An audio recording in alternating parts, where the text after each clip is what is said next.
Today's dive not only included scuba divers, but some free divers as well. Spear fishing while freediving has become a popular sport, and these freedivers were able to dive on our wreck 90 feet down with only one breath. Quite amazing. Once we were anchored on the wreck, I immediately noticed that the boat was surrounded with Baracuda. And I'm not just talking a few fish here, but these fish were stacked up like cordwood all around us.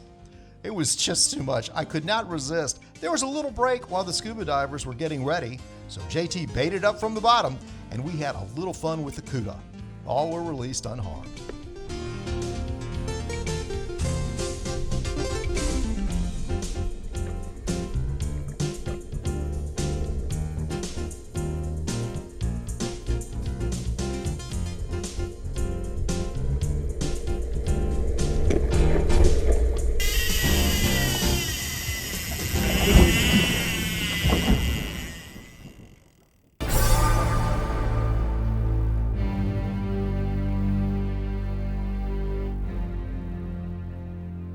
Germany's rise in the Atlantic meant that German U-boats were sinking every merchant ship in sight, sending Allied war supplies straight to the bottom of the ocean. This was an effective strategy up until 1943, when the Allies developed new weapons, code-breaking, and convoy strategies that then turned the tide on the German U-boat success.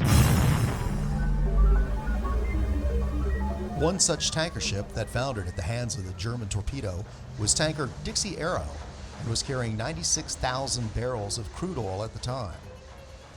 The Dixie Arrow was approaching Cape Hatteras when German U-boat U-71 sent 3 torpedoes, all exploding into the hull of the Dixie Arrow. The ship was crippled, yet continued to drift, burning through the next day, and eventually sank near the Cape Hatteras minefields. 22 men were rescued, 11 souls were lost. 3,500 merchant ships and 175 warships were sunk by German U-boats in the Great Battle of the Atlantic.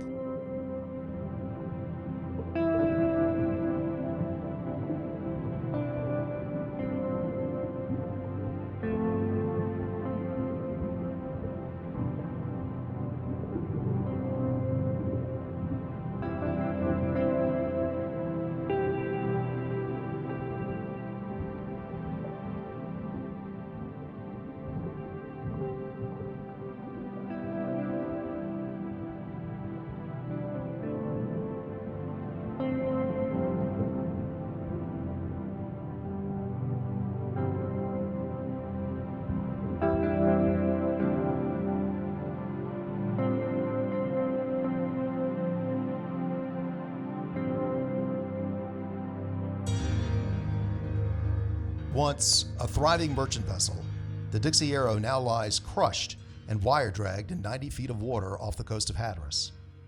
A tomb, a remembrance of a world at war, is now a birthplace for new life.